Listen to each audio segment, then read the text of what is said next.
أن تقولوا ما لا تفعلون إن الله يحب الذين يقاتلون في سبيله صفا كأنهم بنيان مرصوص وإذ قال موسى لقومه يا قوم لم تؤذونني وقد تعلمون أني رسول الله إليكم فلما زاغوا أزاغ الله قلوبهم والله لا يهدي القوم الفاسقين.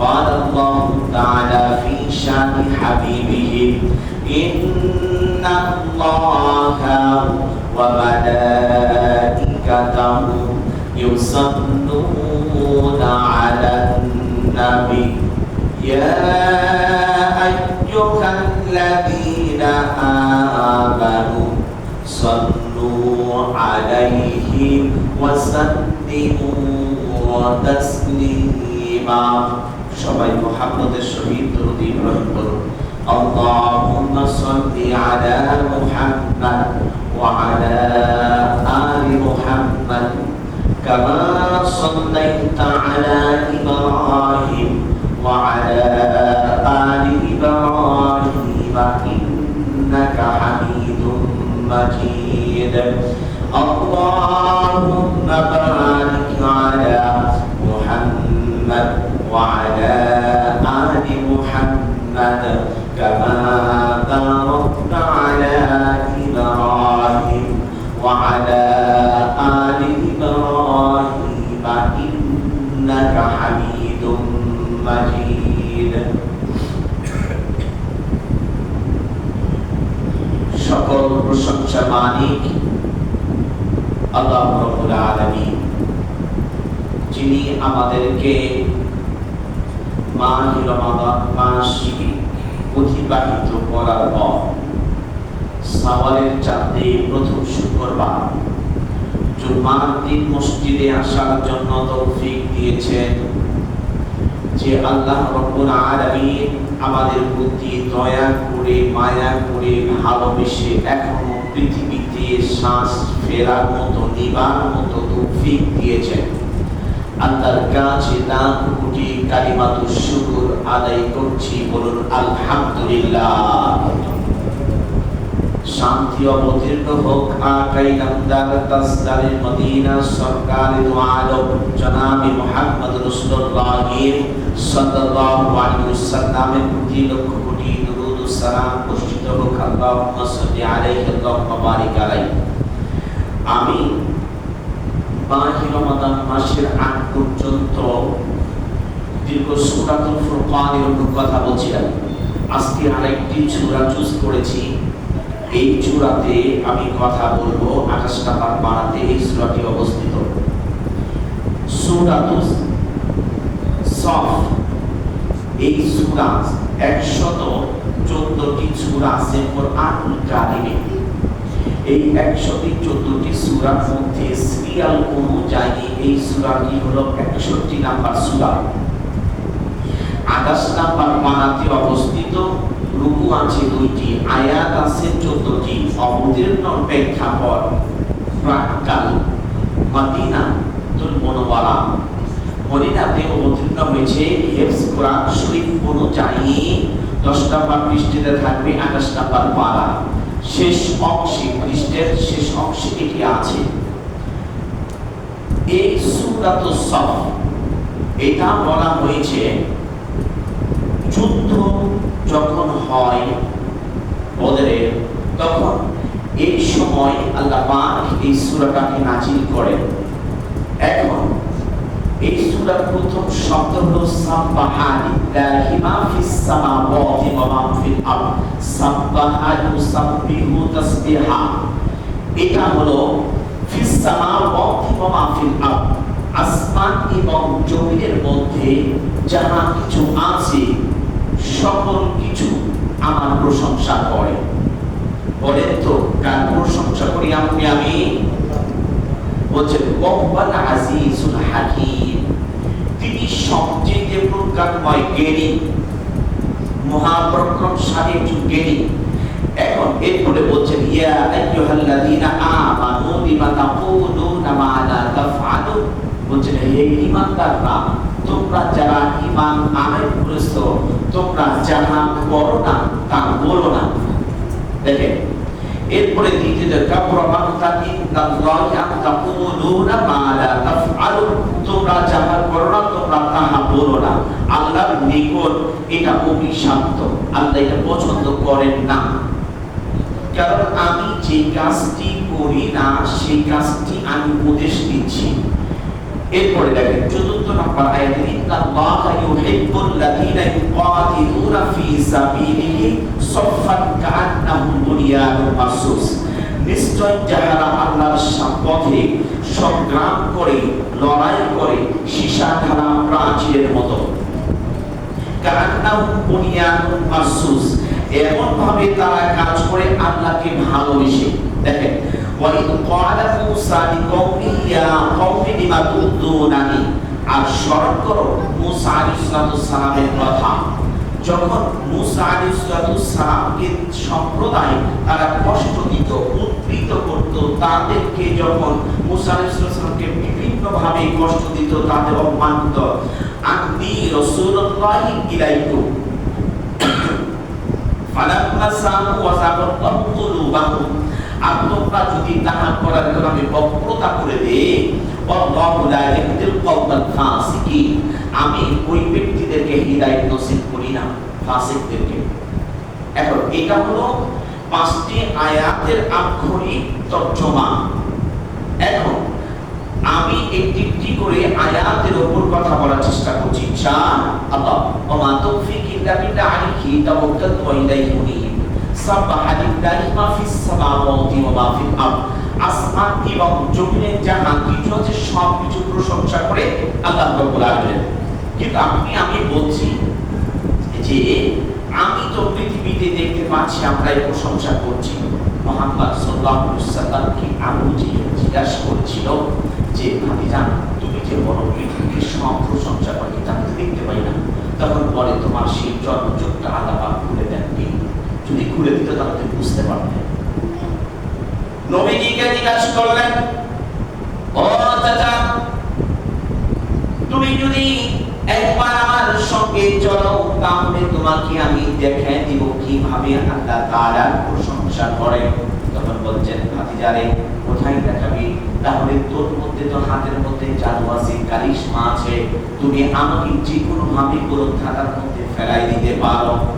তখন বলতেছেন চাচা শুনেন, আমি আল্লাহকে আল্লাহর কসম করে বলি আল্লাহ পাক আমাকে যাহা ওহী করেন আমি সেটাই তুমি ইয়াতিকু আনিল হাওয়া ইন হুয়া ইল্লা ওয়াহয়ুন ইউহা। আল্লাহ পাক আমাকে যে ওহী করেন যাহা বলতে বলেন আমি তাহাই বলি, আমার এর থেকে একটা কথা আমি বেশি বলি না। আল্লাহ যদি বলেন আমার কোনো ক্ষমতা নাই, আমার কোনো এখানে শক্তি কারিশমা কোনো কিছু জাদু বলতে কোনো কিছু নাই। ও চাচা আমার সঙ্গে কোন দিকে যাবেন আপনি চলেন। তখন বলছেন শোনো আমাকে এমন একটি সমুদ্রের মধ্যে নিয়ে যাও, ওইখানে শুধু পানি আর পানি, তুমি আমাকে কোনো জাদু দেখাইতে পারবে না, তোমার কারিশমা গ্রেসমা কোনো কিছু দেখাইতে পারবে না। তখন বলছেন চাচা কোন দিকে যাবেন? নৌকার মধ্যে যখন নবীর সঙ্গে উঠলেন, উঠার পর বলতেছেন আমাকে 2 রাকাত নামাজ পড়ার সুযোগ দাও। নবীজি 2 রাকাত নামাজ পড়লেন নৌকার মধ্যে। নামাজ পড়ার পর বলছেন রব্বুল আলামিন তুমি আমার মালিক, তুমি আমার ইলাহ, তুমি আমার আইনদাতা, তুমি আমার বিধানদাতা রব্বুল আলামিন। আমার চাচা আবু জেহেল এটা দেখতে চেয়েছে, আমার তো কোনো ক্ষমতা নাই, আমার কোনো কারিশমা নাই, আমি কোনো জাদু দেখাইতে পারি না, কোনো কিছু করতে পারি না। রব্বুল আলামিন তুমি যদি আমাকে অর্ডার করো তাহলে করতে পারি।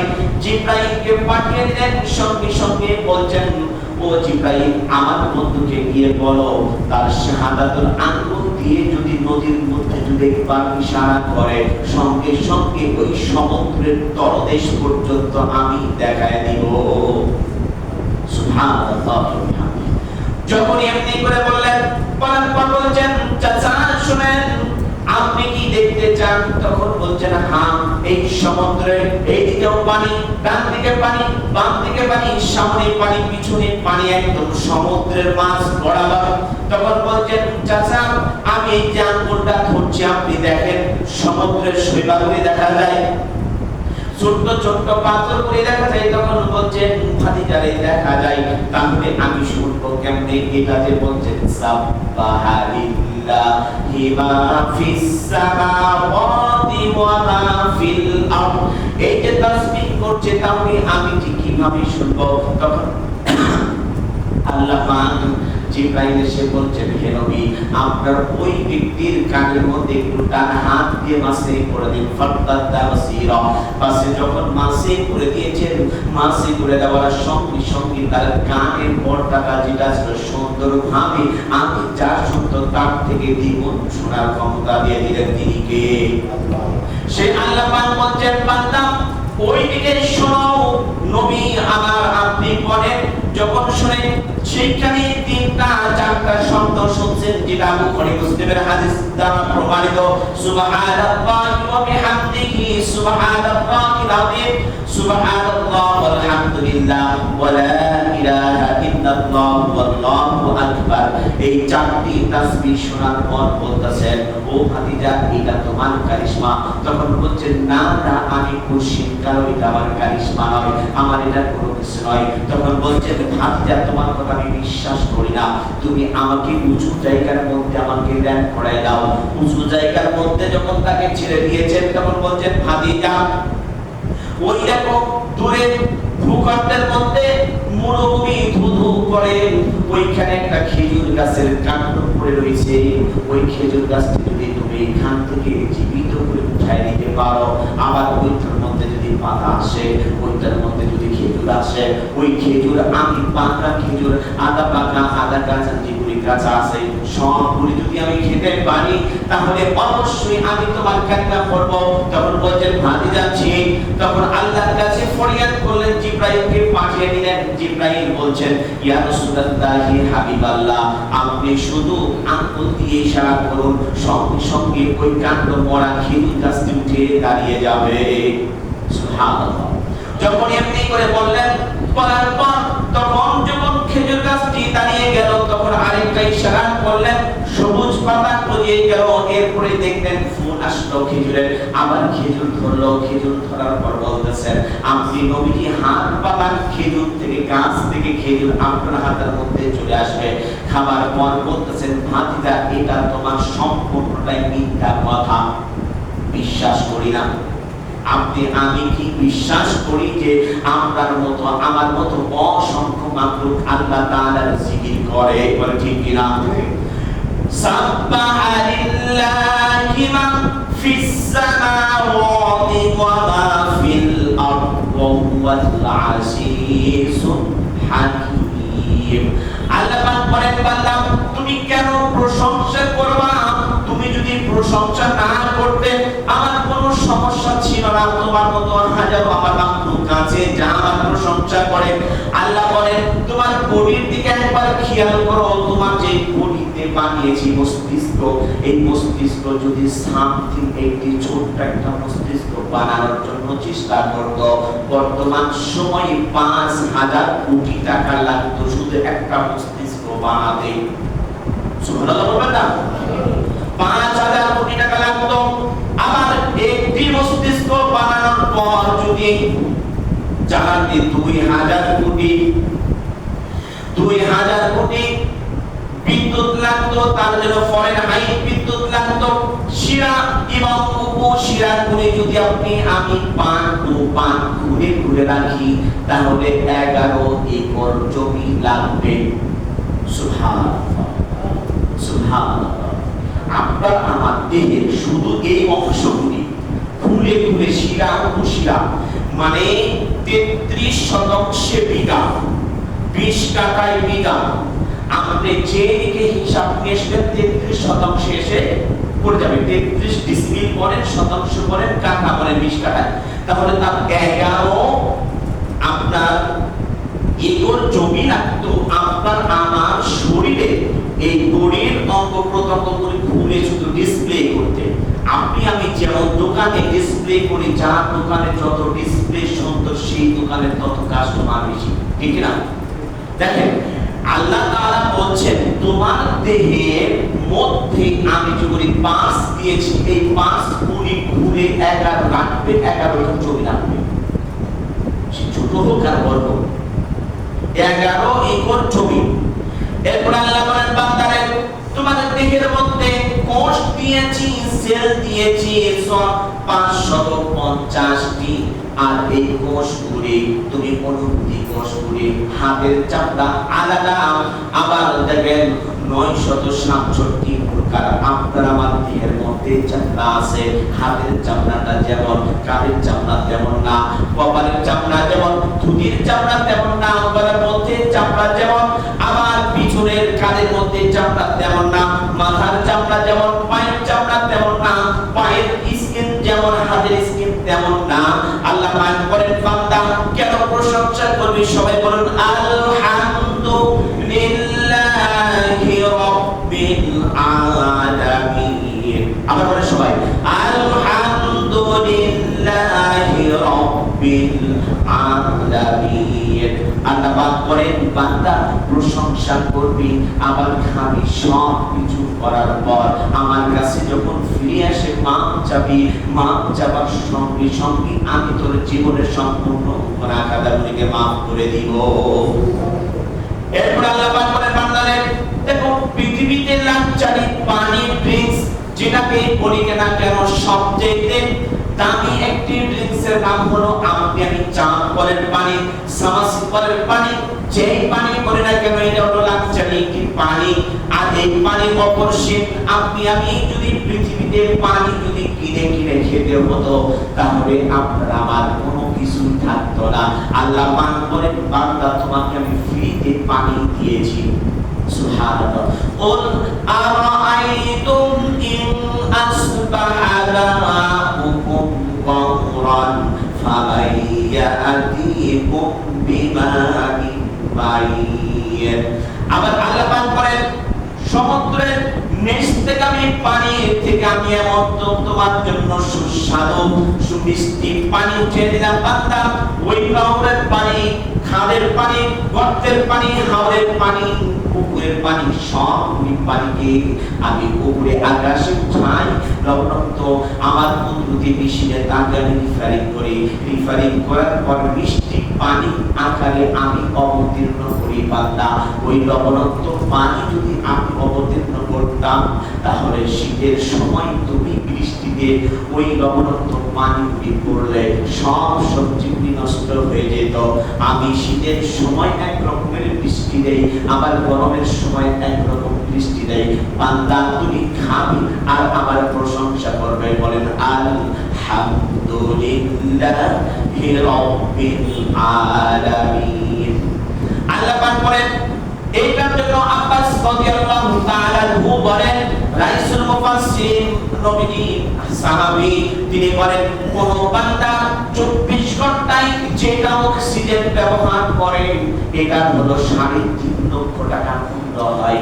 আর যদি বান্দাকে প্রতিদিন যদি 24 ঘন্টায় এই অক্সিজেনের টাকা দিতে হতো তাহলে আপনার আমার কোনো কিছু থাকতো না, এমনকি এক গ্লাস পানি খাবার মতো আমার সুযোগ থাকতো না। বলে ঠিক কিনা?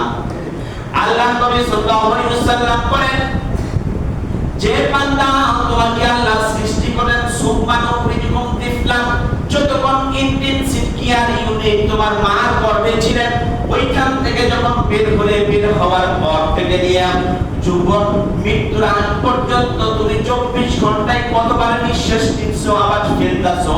আল্লাহ পাক বলেন 17,609 বার একজন মানুষ এর পরে হলো 23,608 বার। এমনি করে মানুষ নিঃশ্বাস নেয় আর নিঃশ্বাস ছেড়ে দেয়। আল্লাহ রাব্বুল আলামিন বলেন বান্দারে আমি তোমাকে এত জিনিস দেবার পর তুমি দেখতে পাচ্ছ সব কিছু আমার জিকির করছে, আমার তাসবিহ তাহলিল করছে, আমি আল্লাহ আমাকে বেমানুন ভুলে যাই না। বান্দা তুমি আমাকে ভুলে যেও না, তুমি যদি আমাকে ভুলে যাও তাহলে তোমাকে এমন কোন রব আছে যে তোমাকে সব কিছু থেকে পানা মুক্তি দিয়ে দিবেন। বান্দা তুমি আমার কাছে আসো আর আমাকে রব বলে স্বীকার করো, যখনই সিজদা দিবে, সিজদা দিলে আমি আল্লাহ তোমার জীবনের সম্পূর্ণ গুনাহ খাতাগুলোকে maaf করে দেব। বলে আল্লাহু আকবার। আল্লাহ পাক বলছেন এরপরে দ্বিতীয় আয়াতে দেখেন, ইয়া আইয়ুহাল্লাযীনা আমানু লিমা তাকুলুনা মা লা তাফআলুন। আল্লাহ বলেন হে মুমিনরা তোমরা যাহা করো না, তোমরা তাহা করো না, লিমা তাকুলুনা মা লা তাফআলুন।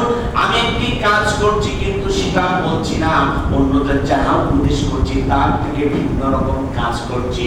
আল্লাহ পাক এই জন্য বলেন ফাইন কানা লাকুম ফাতুহু মিনাল্লাহি ক্বালু আলাম নাকুম মাআকুম।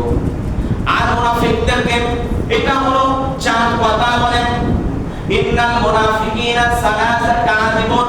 মুনাফিকের আলামত হলো তিনটি, যে ওয়াদা দিয়ে ওয়াদা ভঙ্গ করে, কথায় কথায় মিথ্যা বলে, আমানত খিয়ানত করে। দেখেন তো এইটা হলো মুনাফিকের তিনটি আলামত হাদিস দ্বারা প্রমাণিত। আর মুনাফিকরা কি করবে তার পরিচয় একটা একটা করে আপনাদের সামনে উপস্থাপন করার চেষ্টা করছি, বলেন ইনশাআল্লাহ। ফাইন কানা লাকুম ফাতুহুন মিনাল্লাহি ক্বালু আলাম নাকুম মাআকুম। আল্লাহ বলেন মুনাফিকরা হলো ওই রকম একজন মানুষের যদি ফাতুহুন মিনাল্লাহি মুসলমানদের বিজয় হলে তখন ভালো কিছু হলে তারা আরেকজন যে মুনাফিক, মুনাফিকের দেশ আছে, মুনাফিকের দিল আছে, মুনাফিকের কান আছে, মুনাফিকের চোখ আছে, হাত আছে, পা আছে, ওই ব্যক্তি দারুণ ভাবে তার চারা পুরা উঠে যায়। আমার এত টাকা নাই, পয়সা নাই, আমার এমন হলো, আমার ছেলের এমন হলো না, ওর ছেলের এমন হলো, ওই ব্যক্তি এমন কেন খেলো, ওই ব্যক্তি কেন এমন খেলো না। আল্লাহ পাক বলেন ওয়া ইন কানা লিল কাফিরিনা নাসিবুন ক্বালু আলাম নাস্তা'বিদ আলাইকুম। আর কাফেরদের যখন বিজয় হয় ওই মুনাফিকরা গিয়ে বলে শোনো আমি কি তোমাদের সাথে ছিলাম না, আমি তো তোমাদের সাথে সব সময় ছিলাম, সুতরাং আমি তোমাদের সাথে ছিলাম, আমার জানা ওরা কি কখন কোন সময় যেতে যায়, কার দলটা সব যেতে ভারী হয়ে যায়, সঙ্গে সঙ্গে ওই ব্যক্তিরা তাদের সঙ্গে মিল দেয়। বলে ঠিক কিনা? দেখেন এরপর আল্লাহ পাক বলছেন কাফেরদের যখন বিজয় করো তাদের কাছে এই কথা নিয়ে বললো, আর মুমিনরা যখন পরাজয় হয়, মুমিনদের যখন বিজয় হয় তখন তারা বলে আমি তো তোমাদেরকে জান্নাত দেওয়ার জন্য, তোমাদেরকে টাকা দেওয়ার জন্য, তোমাদের পয়সা দেওয়ার জন্য তোমার পক্ষেই ছিলাম, তোমার পক্ষেই কাজ করেছি, তোমার পক্ষেই কথা বলেছি, সুতরাং তুমি আমার প্রতি রাগ করো না। লাউ কানা আরাদান কারিবান ওয়া সাফারান قاصدا لاتبعوك ولكن بعدت عليهم الشقة। যদি তাড়াতাড়ি অর্থ তারা বুঝতো তাদের সামনে যখন যুদ্ধের কথা বলা হয়, অনেকটা ভালো জিনিসের কাজের কথা বলা হয় যে এইখান থেকে যেতে যদি মুজাফফরে যাওয়া যায় ওইখানে গেলে ভালো একটি কাজ, একজন হুজুর আসবে বা কোরআন তিলাওয়াত শুনতে পাবো, জিকির আজকার হচ্ছে, ওইখানে যদি যাও তাহলে ভালো হবে। তখন তারা কি বলবে? ওই মুনাফিকরা বলতো যে দেখো আমার পেট ব্যথা, আমার শরীর ব্যথা, আমার ভালো না, আমার কাজ আছে, সংসারের কাজ আছে, পারিবারিক কাজ আছে, ছেলে মেয়েদের বিভিন্ন ধরনের কাজ আছে। যখন তারা এই কথাটি বলতো সেই সম্পর্কে আল্লাহ বলেন লাউ কানা আরাদান কারিবান। ও নবী আপনি কি জানেন ওইখানে যাওয়ার পর যদি নগদ কিছু অর্থ পেত, টাকা পেত, পরিমতের মাল পেত, তাহলে তারা কি করত? ওইখানে যেত লাত্তাবাউ ওয়ালাকিন বাউদাত আলাইহিম ওইখানে যে পাবে এর কোনো গ্যারান্টি নাই, আর ওইখানে যে পাবে এর কোনো নিশ্চয়তা নাই। ওইখানে গেলে টাকা দিবে না, পয়সা দিবে না, কোনো কিছু দিবে না। আমি মসজিদে আসছি, মসজিদে আসলে আমাকে টাকা দেবে না, পয়সা দেবে না। আর যদি আমি নামাজ বাদ দিয়ে যদি কাজ করি, খেতে যদি কাজ করি, যদি একটা গরুকে খাওয়ান দেই, তাহলে গরু আমার হুষ্ট মোটা হয়ে যাবে, সঙ্গে সঙ্গে ওটা বিক্রি করলে আমি টাকা পাবো। পরের এই মন মানসিকতা, এই টেন্ডেন্সি, এই ফিলিংস আপনার আমার মধ্যে আছে না নাই? দেখেন এরপর আল্লাহ বলেছেন وَسَيَحْلِفُونَ بِاللَّهِ لَمِسْتَطَعْنَا لَخَرَجْنَا مَعَكُمْ। আর তারা আল্লাহর নামে শপথ করে বলে, আমাদের মধ্য যদি থাকো তাহলে এই কাজটি করো। দেখেন এরপর আল্লাহ পাক বলেন মুনাফিক সাহাবীগণ রাদিয়াল্লাহু তাআলা আলাইহি আজমাইন তারা দৌড়াইতে না বলতেন, ইয়া রাসূলুল্লাহ হাবিবাল্লাহ, হামজা রাদিয়াল্লাহু তাআলা ঠিকই প্রাপ্ত অসংখ্য সাহাবীদের মধ্যে হামজা রাদিয়াল্লাহু তাআলা একজন। যখন নবীজির কাছে থাকতেন তখন তারা বলতেন যে ইয়া রাসূলুল্লাহ, আপনার কাছে যখন আমি থাকি, আপনার বয়ান যখন শুনি, ততক্ষণ আমার দিন ভালো থাকে, মন ভালো থাকে। এইখান থেকে যখন আমি বাসায় চলে যাই, তখন আমার ছেলে মেয়েদের প্রতি আমার আকৃষ্ট হয়ে যায়। বেমানুষ আল্লাহ এবং তার রাসূলকে ভুলে যায়। হুজুর এক তদরান্ত মুনাফিক হয়ে গেছে, নাফিকা হামজালা মুনাফিক হয়ে গিয়েছে।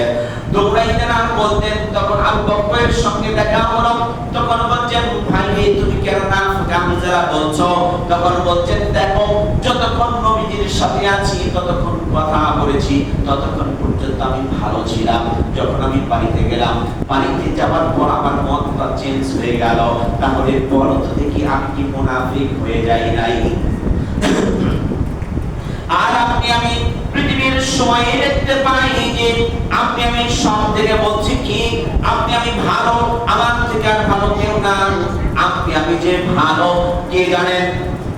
সবাই বলেন কে জানেন?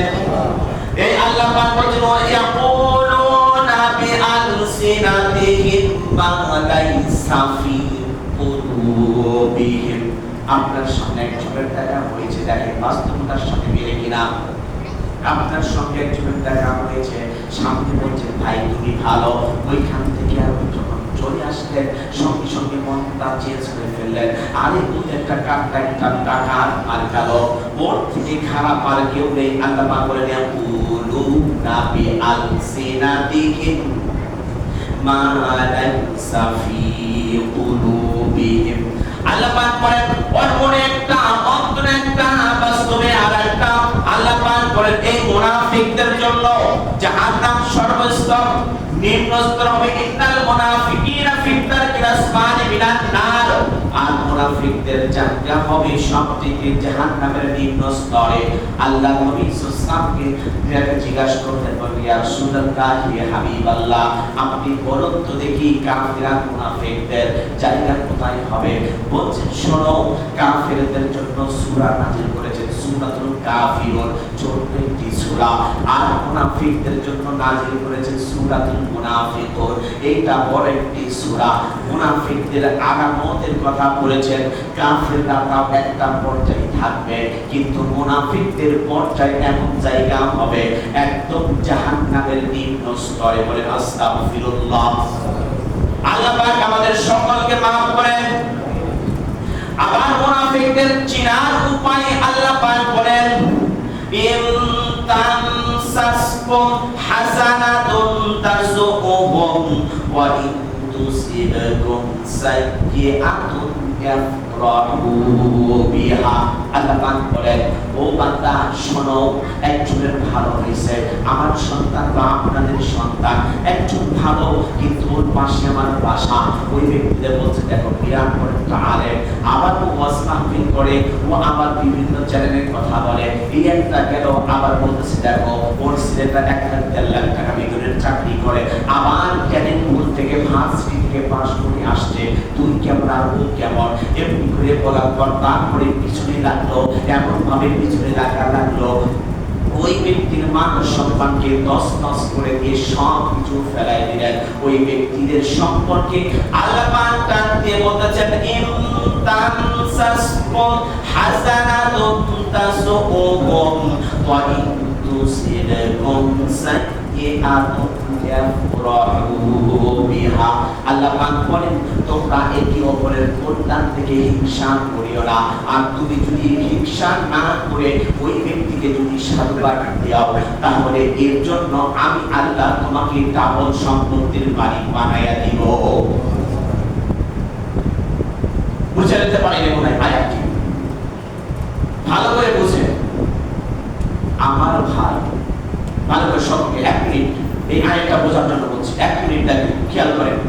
আমার ভাই, তার ছেলে, আমার মেয়ে, আমার উদাহরণ বলছি। তো দেখা গিয়েছে আমার ভাতিজা, উনি গ্রাজুয়েশন কমপ্লিট করে সরকারি বড় মাপের একটা চাকরি পেয়েছে। চাকরি পাইলে তো বড় মাপের চাকরি করতে বড় বেতন, বা গার্মেন্টসের বা বিভিন্ন একটা ফ্যাক্টরির চাকরি পেয়েছে, বড় টাকা পেলাম, গাড়ি দিয়ে এসে গাড়ি দিয়ে যান। এখন আমার হিংসা হয়েছে, হিংসা ধরে পিছনে এমন লাগলাম তার মান সম্মানকে গাঁটটি বাঁধতে ছুঁড়ে ফেললে যেমন হয়, ঠিক তেমন বানাই দিলাম। আল্লাহ বলছেন, ইনতাম সাসকুম হাসানাতুন তাসুহু, অপরের ভালো দেখে তুমি রাগে গুসায় ফেটে পড়ো না। যদি দেখো তাসকুম ওয়া ইন তুসিবকুম সাইয়্যাতুন ইয়াফরাহু বিহা, যদি তা না করে তার উল্টাটা করো, তাকে দেখে সাধুবাদ দাও, তাকে দেখে খুশি হও, বলো যে আরো তোমাকে আল্লাহ বড় বানাইলেন। ওকে জানা টাকা পয়সা অর্থ সম্পদ যশ কীর্তি মান সম্মান দিয়েছেন, আল্লাহ তার থেকে বাড়াই দিবেন। তিনি কে? দেখো আছে কিনা সমাজের মধ্যে বুঝেন। আমি তো হাদিস থেকে আমি শুনেছি 3টি, ইন্নাল মুনাফিকিনা সালাসা কাযিব, ইন্নাল মুনাফিকিনা সালাসা কাযিব, 3টা শর্ত শুনেছি। এরপরে দেখেন আল্লাহ পাক বলেন, হক এবং বাতিলের মুনাফিকদের শর্তটা হলো কি? হক এবং বাতিলের কথা তাদের সামনে যখন আসে, তারা হক যারা আছে তাদের সঙ্গেও থাকে, যারা বাতিল মিথ্যা কথা বলে তাদের সঙ্গেও থাকে। দুদিকে সম্পর্ক রাখার জন্য তারা করে কি? ইয়েদুনা আইয়া মানু ওয়া মানু আউমাহু। আল্লাহ বলেন, বান্দারে তোরা বলে যারা হক কথা বলছে, হকের পথে আছে, তাদের সঙ্গেও আছে। আর যারা বেহক কথা অর্থাৎ মিথ্যা কথা, মিথ্যা নিয়ে সব কিছু করছে, তাদের সঙ্গেও আছে। কারণ ও দুদিকে থাকে। দুদিন বান্দা কালমা চর, না পাই শ্মশান, না পাই ঘর। মরার পর 2-3 বান্দা থাকলে সে না পাবে শ্মশান, না পাবে ঘর। কবরস্থানে না মাটি দিবে, না তাকে শ্মশানে গিয়ে পড়বে। এই জন্য আল্লামা ইকবাল বলেন, তুমি একজন সাচ্চা যদি মুসলমান হতে পারো, মানুষের শ্রেষ্ঠ কবি আল্লামা ইকবাল বলেন, যার কবিতা পুরো পুরো বিশ্বের মধ্যে চলে, বলছেন তিনি, তুমি যদি সাচ্চা একজন মুসলমান হতে পারো, আল্লাহওয়ালা মুসলমান হতে পারো, খাঁটি মুসলমান যদি হতে পারো, তাহলে এপারে মওত ওপারে জান্নাত দিবেন সেই মালিককে। সেই আল্লাহ পাক বলেন, শোনো, ওই মুনাফিকদের ইসলামের কথা শুনলে ইসলামের বিচার ব্যবস্থা, চোরের হাত কাটা, জিনাকারের শাস্তি, এমন করে যেগুলি আছে সব যখন বলে, তখন বলার সঙ্গে সঙ্গে তারা বলে, না এটা ধরো বর্বরতা আইন। ইউরিদুনা আইয়া তাহাকামু ইলা তাগুত। আল্লাহ পাক বলেন, তারা তো তাগুতকে অনুসরণ করে, শয়তানকে অনুসরণ করে, আর ওই ব্যক্তিরা হলো মুনাফিক। সবাই যদি বলেন ওই ব্যক্তিরা কি? আপনার আমার সমাজে টাকা নিয়েছে, বিচার হচ্ছে কি? আমার টাকা নাই, আমার সঙ্গে ছেলেদের মেয়েদের যদি একটা অপকর্ম করে ফেলে, আমার বিচারটা চূড়ান্ত হয়। আর যার টাকা আছে ওই ব্যক্তিটা বিচারটা চূড়ান্ত হয় না, ধামাচাপা দিয়ে রাখি। বলেন ঠিক কিনা? আপনার তো আসতে বলেছি, আমার উপরে আসছে এই জন্য না আপনাদের উপরে গিয়েছে। কোরআন বলছি 61টা আয়াত এই শব্দের উপর আমি নোট করে নিয়ে আসছি। কোরআনটা কেমন? আমি যে ব্যক্তি বলেছেন হুজ্জাতুল লাকা, কোরআনুল হুজ্জাতুল লাকা, পক্ষে কোরআন সাক্ষী দিবে ওই ব্যক্তি বেসাক্তা জান্নাতুল ফিরদাউস দান করবে তিনি কে? আল্লাহ। সবাই বলেন তিনি কে? আপনার আমার মালিক কে? আইন দেবার মালিক কে? মওতের মালিক কে? ইজ্জত দেবার মালিক কে? ইজ্জত ছিনিয়ে নেবার মালিক কে? আল্লাহ। এখন দেখেন আল্লাহ পাক বলেছেন ওয়াইলা নাদাইতুম ইলাস সালাতি ইত্তাখাযুহা হুজুওয়া ওয়া লাইবা। আল্লাহ পাক বলেন ওই ব্যক্তিরা এমন আছে, এখন আপনার আমার কথা হচ্ছে যাদের মাথায় টুপি থাকে, যাদের মুখে দাঁড়িয়ে আছে, যারা লম্বা লম্বা জুব্বা পরে লম্বা লম্বা কথা বলে বিচার করে আচার করে সব আমাকে জানে মুরব্বী, আমি বড় মাথা, গ্রামের সব ওই ব্যক্তিদের সম্পর্কে আল্লাহ পাক বলেন ওয়াইলা নাদাইতুম ইলাস সালাতি ইত্তাখাযুহা হুজুওয়া ওয়া লাইবা। আল্লাহ পাক বলেন ওই ব্যক্তিরা যখন নামাজে দাঁড়ায়, যদি আমি নামাজ না পড়ি তাহলে লোকেরা আমাকে কি বলবে? আর আমি সবচেয়ে ছেলেতে বিয়ে দিয়েছি, মেয়েতে বিয়ে দিয়েছি, আমি যদি নামাজ না পড়ি কি হবে? আমি যদি দাঁড়িয়ে না রাখি কি হবে? তাহলে আমাকে লোকে মন্দ বলবে, লোকে আমাকে খারাপ বলবে। মিলে যায় কথার সাথে? দেখেন তো মিলে কিনা। এরপরে আল্লাহ পাক বলেন তারা কাসীরাম মিনহুম ইসারিউনা ফিল ইসমি ওয়াল উদওয়ান। আর মুনাফিকরা যখন তাকে পাপের কাজে যখন পাপ করলে ওইখানে গেলে পাপ হবে, ওই পাপের কাজটা করার জন্য দ্রুত গতিতে ঝাঁপিয়ে পড়ে আর এটা পাপটা সম্পূর্ণ করে আসে আর হাত তালি দেয় যে আমরা আর সুন্দর একটি কাজ করেছি। কিন্তু আল্লাহ বলেন ওইটা হলো ঘৃণিত কাজ, ওই পাপের কাজ, আর ওইটা তোমরা করো না। আবার মানুষের মধ্যে এমন আছে মুনাফিকি নামাজ, অর্থাৎ আপনি আমি নামাজ পড়ছি, সালাত পড়ছি, কিন্তু কি পড়ছি আমি আপনি নিজে জানি না। সালাতে দাঁড়িয়েছি, দাড়ি চুলকাই, সালাতে দাঁড়িয়েছি, জামা ঠিক করে, সালাতে দাঁড়িয়েছি, টুপি ঠিক করে, সালাতে দাঁড়িয়েছি, পা চুলকাইতেছি, এদিক সেদিক তাকাইতেছি। আল্লাহ পাক তাই সেই সম্পর্কে বলেন ওই ব্যক্তিরা হলো মুনাফিক। আর মুনাফিকদের নামাজ এমনই হবে ওয়াইদা ক্বামু ইলাস সালাতি ক্বামু কুসালা ইরাউনান নাস। আর মানুষের মধ্যে এমন আছে যারা নামাজে দাঁড়িয়ে শৈতল্য ঘরে নামাজে কোনো মনোযোগ নাই, আমি কি পড়ছি সেটাও জানি না, সানা পড়লাম না সূরা ফাতিহা পড়লাম, কখন কোন সময় কি পড়লাম। আমরা মানুষ ভুল হয়ে যেতে পারি, নাস মানে মানুষ, আর নাসিম মানে ভুল। ভুলের মধ্যেই আমরা নিমন্ত্রিত, ভুল ছাড়া আপনার আমার জীবনে কিছু নেই, প্রত্যেকটা পদক্ষেপে ভুল। এই জন্য আল্লাহ পাক বলেন তুমি যখন নামাজে দাঁড়াবে তুমি দিনবে হুজুরি, আল্লাহকে দেখো, আল্লাহকে ভয় করো, কারণ যখন নামাজে দাঁড়াবে তুমি ভয় করো আল্লাহ যেন আমাকে দেখছে। সুতরাং তুমি যদি এই নিয়তে, এই টেন্ডেন্সি, এই ফিক্স নিয়ে যদি তুমি নামাজ পড়ো, ওই অবস্থাতে যদি তুমি মৃত্যুবরণ করো, আল্লাহ পাক তোমাকে বেসাক্তা জান্নাতুল ফিরদাউস দান করে দিবে। বলেন না সুবহানাল্লাহ। আল্লাহ আমাদের সকলকে নামাজি হালতে মওতে করুন, আমিন। কারণটা হলো আপনি আমি নামাজটা থেকে এমন ভাবে দূরে সরে রয়েছি যেগুলি আমি পয়েন্ট বলছি সবগুলি আপনার আমার সাথে মিলে যাবে, সমাজের সাথে, রাষ্ট্রের সাথে, প্রত্যেকটার সাথে মিলে যাবে। কারণটা হলো এই, যখন বলা হয় যে মসজিদে টাকা দান করো, গরিব টাকা দান করো, অমুক ভাইরে দান করো, অমুক ভাইরে দান করো, যখন বলে আমার বিবি বলুক বা আপনার বিবি বলুক বা আমি বলি বা আপনি বলে যে কেউ বলুক না কেন, তখন কি করে যে ওকে টাকা দেব কেন, ওর সাথে তো আমার ঝগড়া। আরে দান করবেন, সেখানে ঝগড়া আর না আছে এটার সাথে সম্পর্ক নয়। দ্বীনের কাজ করবেন, ইসলামের কাজ করবেন, এখানে আপনার আমার পার্সোনাল করা কি দরকার? আল্লাহ তো বলেননি, তাহলে আপনি আমি করছি কেন? আল্লাহ কি করছেন দেখেন, রাআইতাল্লাযীনা ফী কুলুবিহিম মারাদুন ইয়ানজুরুনা ইলাইকা নাদারাল মাগশিয়্যা আলাইহিম মিনাল মাউত। আল্লাহ বলেন যখন কাফেরদের সামনে কথা বলা হতো দ্বীনের কাজ করবে, এর জন্য কিছু অর্থ সম্পদ লাগবে, তখন তাদের চোখটাকে ফ্যাকাশে হয়ে দিত, চোখ তাদের ফ্যাকাশে হয়ে দিত। তারা কি করতো, এবার টান করে এখান থেকে চলে যেত। যাবার পর আর বলতো যে দেখো এখানে মনে হয় আমাদের সম্পর্কে এখন কথা হবে, যুদ্ধের ময়দানে যেতে হবে। আমি বলি যে জিহাদ জিহাদ করি কেন? আরে জিহাদ ভাই এখন কোন দেশ দখলের যুদ্ধ নেই, ধর্মীয় যুদ্ধ নেই।